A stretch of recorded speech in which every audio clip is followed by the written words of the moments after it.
Rajesh and Meera's wedding was supposed to be the beginning of a lifelong bond, but behind the flowers, music, and blessings hid a chilling secret that would turn their first night together into a nightmare of betrayal, poison, and unimaginable violence.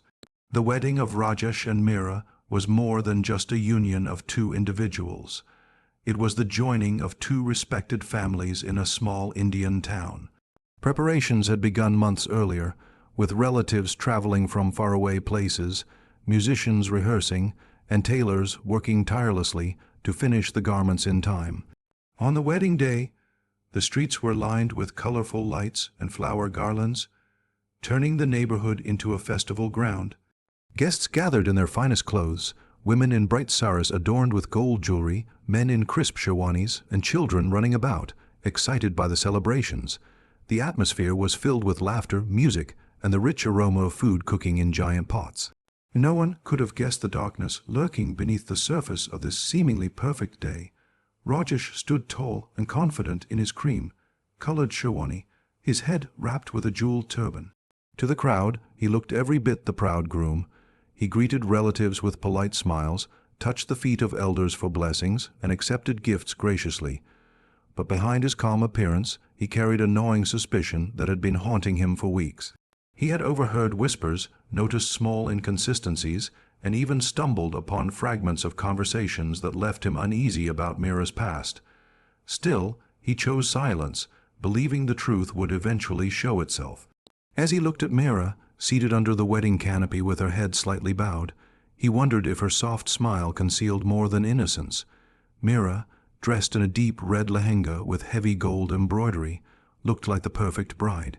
Her bangles jingled softly as she adjusted her veil, and her henna-covered hands trembled slightly as she performed each ritual. To the crowd, her shyness was endearing, but Rajesh's sharp eyes caught the way she avoided his gaze at certain moments.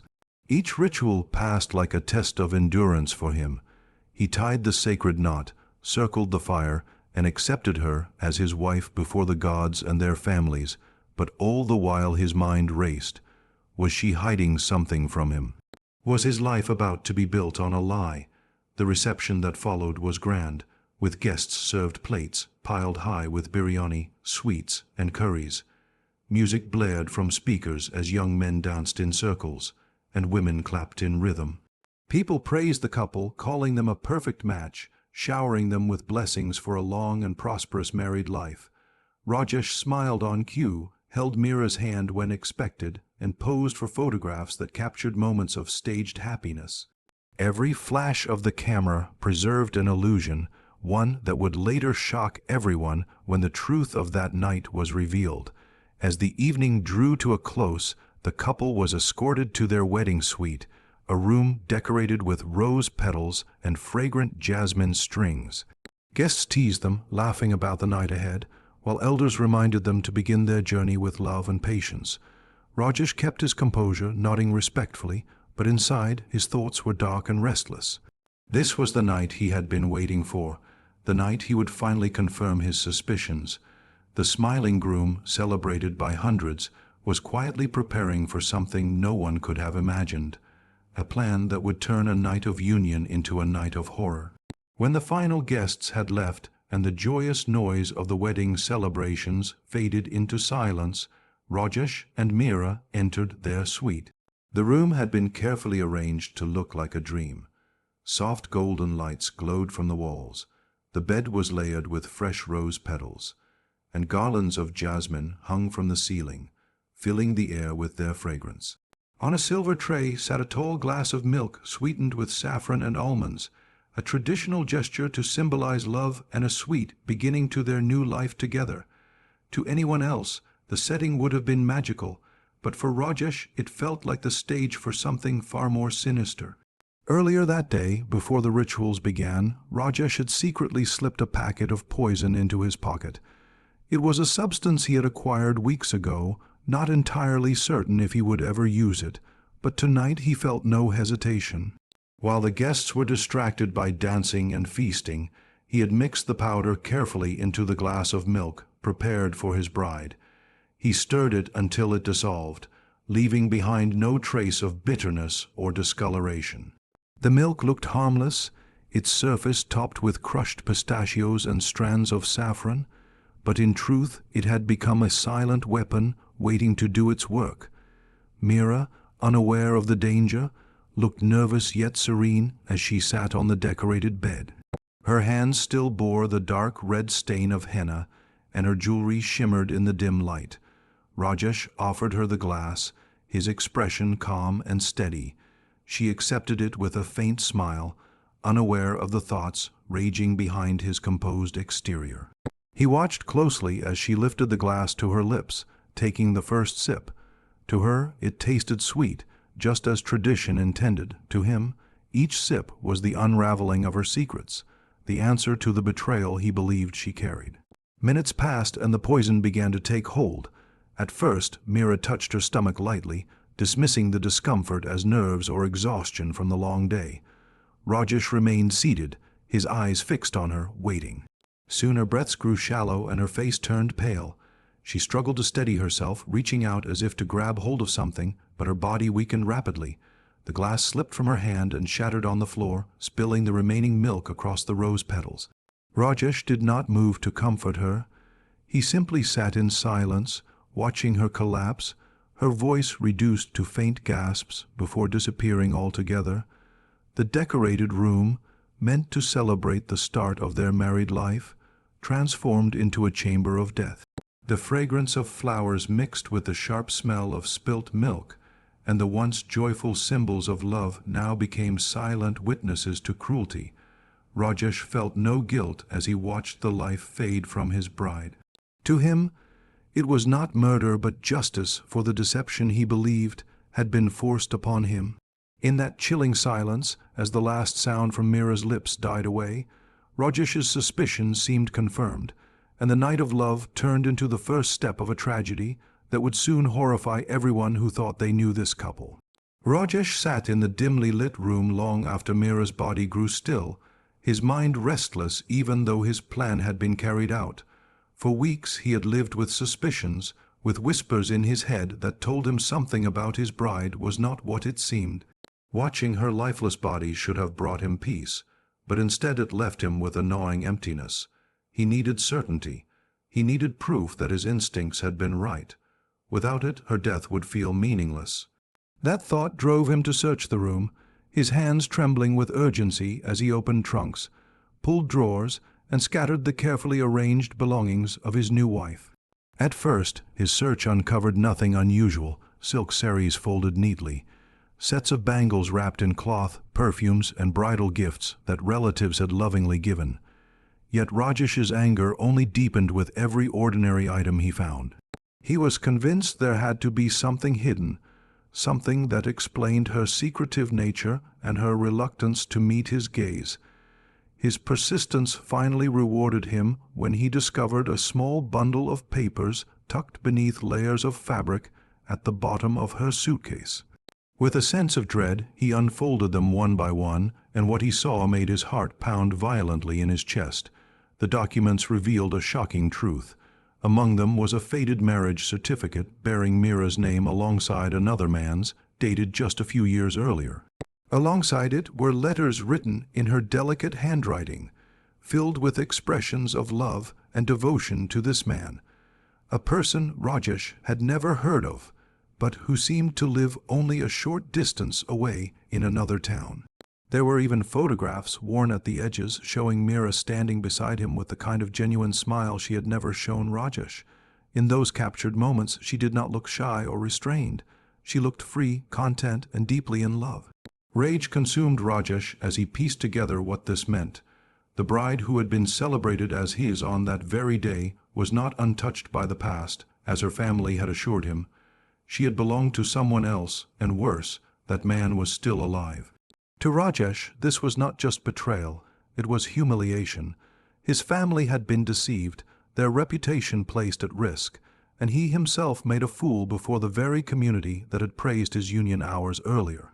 Every blessing spoken by the guests now rang hollow in his ears, mocking him with their ignorance of the truth. As he sat staring at the papers, his breath grew shallow, and his vision blurred with fury. What Meera had kept hidden now stood exposed in his hands, and the discovery twisted his anger into something darker than before. Killing her with poison no longer felt like enough. He felt she had taken from him not only his dignity, but also his control over his own life. With that realization came a chilling resolve. Her death had been only the beginning, and the rage burning within him demanded a more brutal end to erase her completely from his world. The room that had once been a symbol of joy and new beginnings now resembled a silent tomb. The flowers that hung from the walls, the rose petals scattered across the bed, and the garlands draped with care, seemed to mock Rajesh with their beauty. His chest rose and fell heavily as he stared at Meera's lifeless body, lying motionless on the bed. The bundle of papers he had found remained clenched in his fist, crumpled from the force of his grip. Every time his eyes moved from her pale face to those documents, his rage multiplied. Poison had silenced her breath, but it had not silenced the humiliation burning in his mind. The betrayal he believed she carried could not be erased so easily. His thoughts spiraled into darkness. He felt as though her very existence was an insult, even in death. The idea of her lying peacefully, her face serene, enraged him further. In his twisted logic, peace was not something she deserved. He wanted to destroy not only her body, but the image of her that might linger in memory. It was then that his eyes landed on a sharp blade resting in the corner of the room, a ceremonial weapon kept for household rituals. The sight of it filled him with a terrifying clarity. Without hesitation, he reached for it, his hands steady despite the storm raging within him. Rajesh dragged Meera's body closer, his movements fueled by fury rather than reason. The silence of the night seemed to grow heavier, pressing against him as if the world itself was holding its breath. He raised the blade, and with a chilling determination he brought it down. The act was brutal, the room instantly transformed into a scene of horror. Blood stained the fresh petals, soaking into the sheets and dripping onto the floor. The celebratory space now bore the marks of violence that no one could have imagined would take place within its walls. Each strike was an expression of his anger, his desperation to erase the humiliation he felt. The sound of the blade cutting through flesh echoed in his ears, drowning out every other thought. His mind was consumed by a single belief, that by destroying her completely, he could destroy the shame she had brought upon him. He did not pause to think of the consequences, nor did he consider the grief her family would face. In that moment, he existed only as an extension of his rage, a man stripped of reason and consumed by darkness. When it was over, Rajesh stood over what remained of his bride, breathing heavily, his body trembling not from fear, but from the release of violent energy. The blade slipped from his hand and clattered onto the blood-soaked floor. He looked around at the ruined room, the flowers now wilting under the weight of blood, and realized there was no turning back. The night that had begun with music and blessings had descended into silence and death. What should have been the foundation of a life together had instead become the scene of a crime so gruesome that its memory would haunt everyone who learned of it. The first rays of dawn crept into the house, casting a faint glow over the aftermath of the night's horror.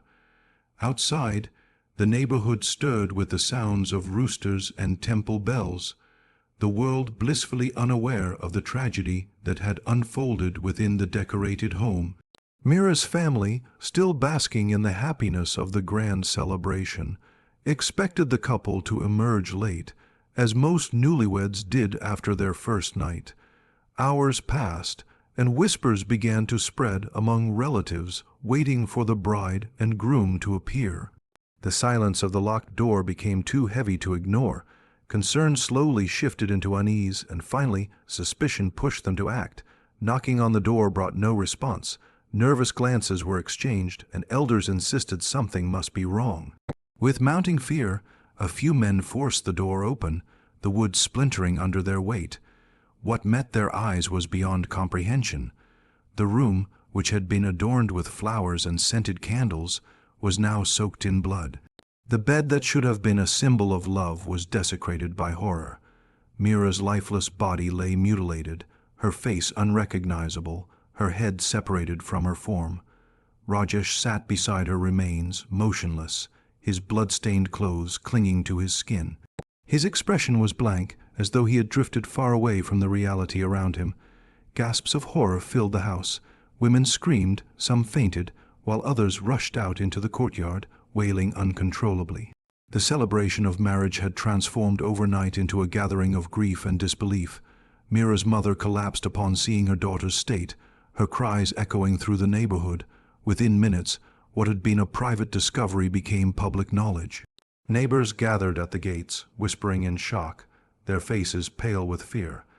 No one could reconcile the image of the proud groom they had seen smiling the day before with the monstrous figure they now saw sitting calmly amid such devastation.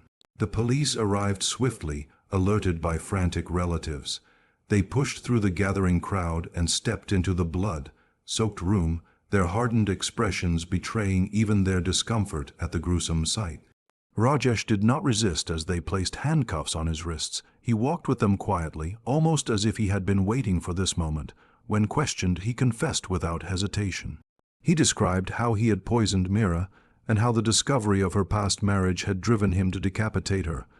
His words were chilling, spoken without remorse, as though he believed his actions were justified. The news spread quickly beyond the town, making its way into newspapers and onto television screens. What was meant to be a story of love and celebration became a tale of betrayal, obsession, and unimaginable violence. The community struggled to come to terms with the reality that beneath the surface of respectability, a groom had hidden such darkness.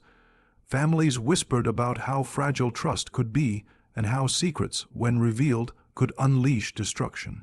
For Meera's family, the tragedy was unbearable, a loss that would forever haunt them. For Rajesh, the fall was complete. Once celebrated as a groom, he was now marked as a murderer, remembered not for love, but for the brutality that ended a marriage before it had even begun.